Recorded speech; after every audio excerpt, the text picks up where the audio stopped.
Have you tried to declutter and given up at some point?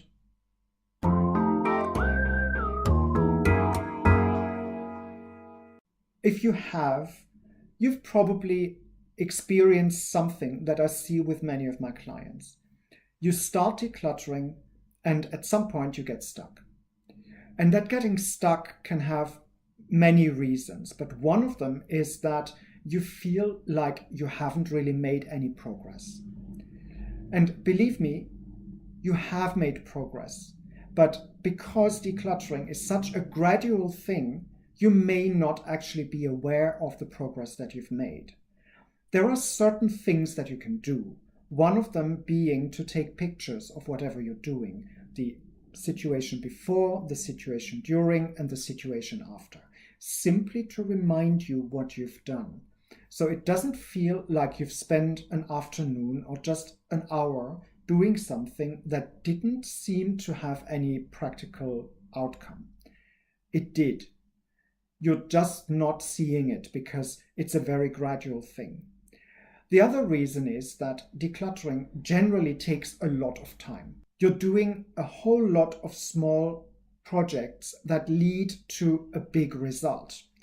So in order to get to that big result, you have to keep the big picture in mind. And that is where things sometimes go wrong. You are so busy with the little details of all the projects that you do that you lose sight of the general direction and the big picture where you want to get.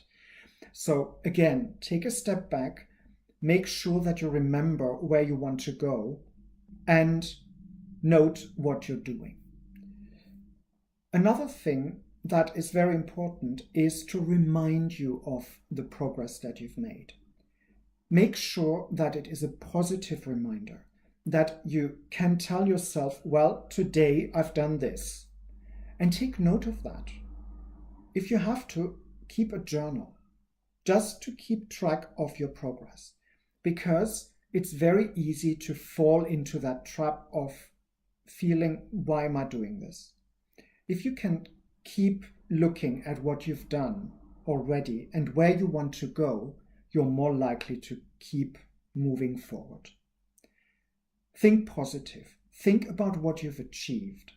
That will help you in cases where what you're trying to do doesn't quite work yet because there's no space, or you've done step 10 before you did step 6, 7, 8, and 9.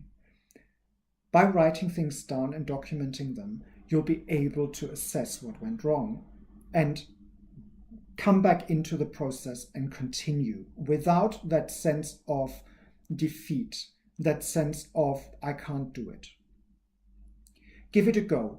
Document everything in written form and pictures, and remind yourself every single time that you start a project what you've already done.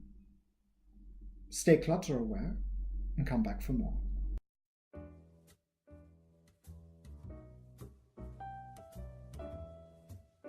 If you want more, there are options. Click the round logo to subscribe to this channel, or select the playlist in the middle to see more content, or check out the links in the description below. Oh, and feel free to like this video.